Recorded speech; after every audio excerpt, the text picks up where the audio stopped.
నాకు ఇది కావాలి అని ఈ రోజు సాధించారు కదా, ఎవరిది వాళ్ళకి వర్తించదండి. ఎదుటోళ్ళదే కనిపించదు, వాళ్ళదే కనిపిస్తుంది కానీ ఎవరిది వాళ్ళకి కనిపించదు కదా. ఇది ఉండే సత్యం, ఎప్పటి నుంచో మనం చూస్తున్న సత్యం కూడా. ఇది వినిపిస్తుందండి. అది ఎవరిది వాళ్ళకి తెలియదు, ఎవరిది వాళ్ళకి కనిపించదు కూడా. రఘురామకృష్ణరాజు గారు మారాన్ చేసి నాకు ఇది కావాలి అని తీసుకున్నారు కదా, ఈరోజు సాధించినందువల్ల అలా మాట్లాడుతా ఉన్నారు, సంతోషంతో మాట్లాడుతా ఉన్నారు. జగన్మోహన్ రెడ్డి గారిని అలా మాట్లాడుతా ఉన్నారు.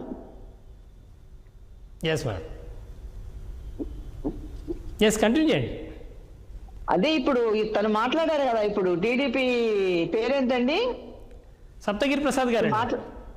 ప్రసాద్ గారు మాట్లాడారు కదా, చాలా ఇదిగా మాట్లాడారు. ఎట్లా అంటే మాట్లాడేదానికన్నా ఇది ఎక్కువగా మాట్లాడారు. ఎట్లా అంటే రావాలి, ఈరోజు అసెంబ్లీకి రావాలి. ఆ రోజు చంద్రబాబు నాయుడు గారు రానప్పుడు వీళ్ళందరూ ఏం మాట్లాడలేదు కదా. చంద్రబాబు నాయుడు గారు శపథం చేసి వెళ్ళారు కదా, నేను మళ్ళీ గెలిచితేనే మళ్ళా వస్తాను, మళ్ళా ముఖ్యమంత్రిగా ప్రమాణ స్వీకారం చేస్తేనే వస్తానని చెప్పారు కదా.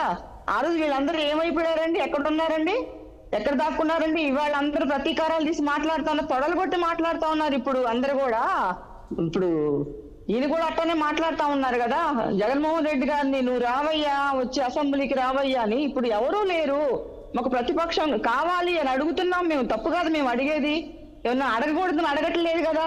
ఇప్పుడు వచ్చినప్పుడు, అక్కడికి వచ్చినప్పుడు ఇవ్వకుండా, మాట్లాడకుండా, టైం ఇవ్వకుండా ఉంటే మేము అవమానం అవుతాం. మాకు కూడా గౌరవం కావాలని మేము అడుగుతున్నాం. మేము అడుగుతున్నామా? ఇంకేం అడగట్లేదు కదా.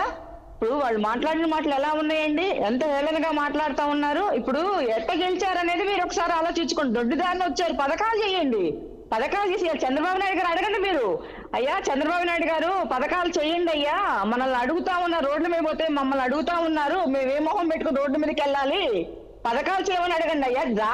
జగన్మోహన్ రెడ్డి గారిని మీరేం మాట్లాడుతున్నారయ్యా?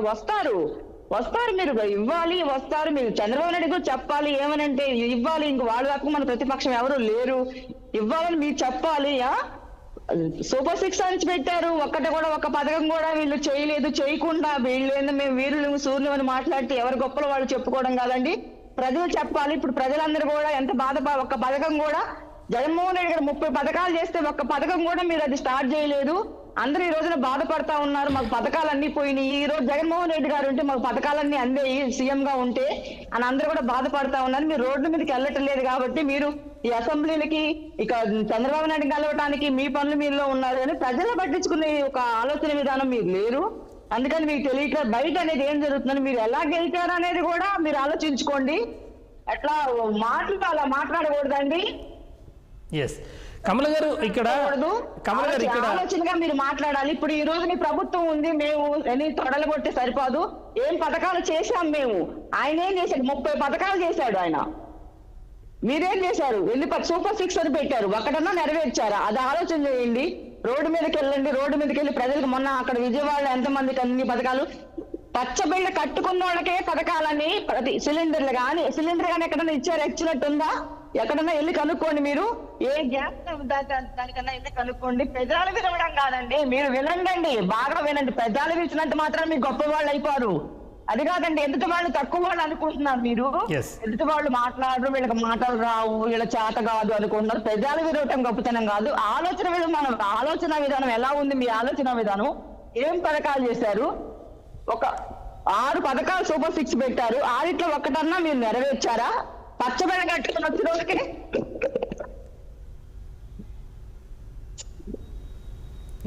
పచ్చబిళ్ళ కట్టుకొని వస్తేనే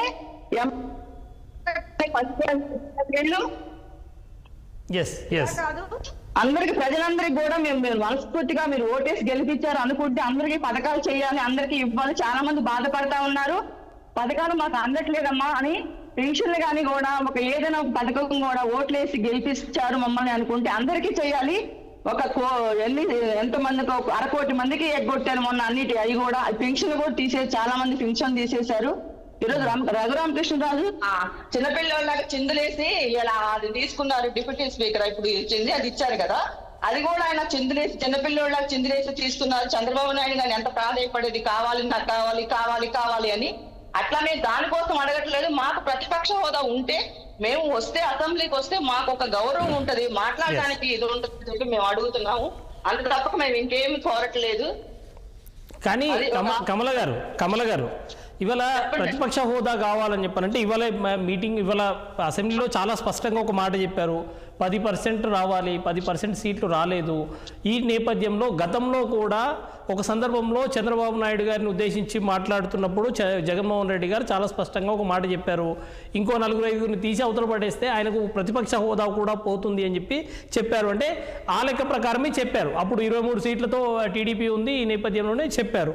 అటువంటప్పుడు ఇవాళ వాటి కోసం మారం చేయడం కంటే ఉన్న వాళ్ళతో 11 మందితో వస్తే ఏం కావాలో చెప్తాము, ఆ 5 నిమిషాలు 4 నిమిషాలు ఏదో విషయం చెప్పడానికి అవకాశం ఉంటుంది కదా అన్నది కదా ఆర్గ్యుమెంట్ వస్తుంది. అవునండి, జగన్మోహన్ రెడ్డి గారు అన్నయ్యే మీకు అది కనిపిస్తున్నావు. అన్నయ్య చంద్రబాబు నాయుడు ఎలా మాట్లాడుతున్నారంటే ఒక సీఎం హోదాలో ఉండి అనరాని మాటలు అంటా ఉన్నారు.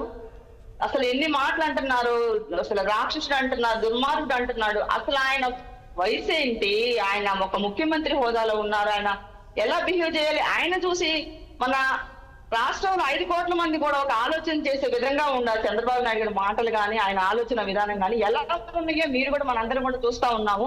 ఒక మాట అనకుండా అన్ని మాటలు అవమానంగా మాట్లాడుతూ ఉన్నారు జగన్మోహన్ రెడ్డి గారిని.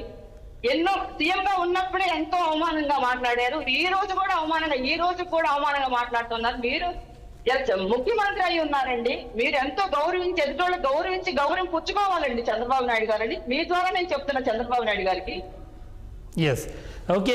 రఘురామకృష్ణంరాజు గారికి వాళ్ళ పదవి వచ్చినందుకు ఏమైనా అభినందించే ఆలోచన మీకు ఏమైనా ఉందా వైసీపీ నుంచి? అభినందనలు ఇస్తామండి, ఎందుకంటే అభినందించము. ఇప్పుడు ఆయన కోరుకొని గిలగిలా కొట్టుకొని చిందులు వేసి చిన్నపిల్లల గిలగిలా కొట్టుకునే తీసుకున్నాడు. ఇప్పుడు జగన్మోహన్ రెడ్డి గారు ఏమన్నా కోరుతున్నారు, నీలాగే ఉన్నా మాకు ఐగా అడుగుతున్న ప్రతిపక్షాన హోదా అడుగుతున్నాము. ఆయన అయితే ఇప్పుడు చంద్రబాబు 5-6 నెలల నుంచి ఆయన కాళ్ళు పట్టుకొని ఆయన బతి నాడుకొని డిప్యూటీ స్పీకర్ కనుక కొంత వారికి ఆ పదవిని గౌరవించాలి మనము. గౌరవిస్తామండి, గౌరవించే మేము కూడా అభినందనలు తెలియజేస్తా ఉన్నాం మా జగన్మోహన్ రెడ్డి గారి తరఫున, మా పార్టీ తరఫున, మా వైఎస్ఆర్సీపీ తరఫున మేము కూడా కంగ్రాచులేషన్ చెప్తా ఉన్నాం. రైట్ అండి. ఒకసారి సైదా గారు చెప్పండి. ఎస్, డిప్యూటీ స్పీకర్గా RRR గారు గతంలో కొంత ఇబ్బందులు పడ్డారు, ఇప్పుడు స్పీకర్గా డిప్యూటీ స్పీకర్గా పదవి తీసుకున్నారు. అయితే అక్కడ రాష్ట్ర సమస్యలకు సంబంధించి చర్చలు జరగాల్సిన టైంలో కనీసము రఘురామకృష్ణంరాజు గారికి సంబంధించి 4 మంచి విషయాలు చెప్పాల్సిన టైంలో కేవలం జగన్మోహన్ రెడ్డిని తిట్టడానికి ఉపయోగించుకున్నారన్నది వైసీపీ ఆర్గ్యుమెంట్. బలరాం గారు, మీకు ఛానల్ పెద్దలు బీజేపీ అధికార ప్రతినిధి రవికిరణ్ గారు, అలాగే వైసీపీ నాయకురాలు సోదరి కమలారెడ్డి గారు, తెలుగుదేశం పార్టీ నాయకులు పెద్దలు సప్తగిరి ప్రసాద్ గారు, అలాగే 6 టీవీ వీక్షకులందరూ కూడా నమస్కారం. ఈరోజు నిజంగా అసెంబ్లీలో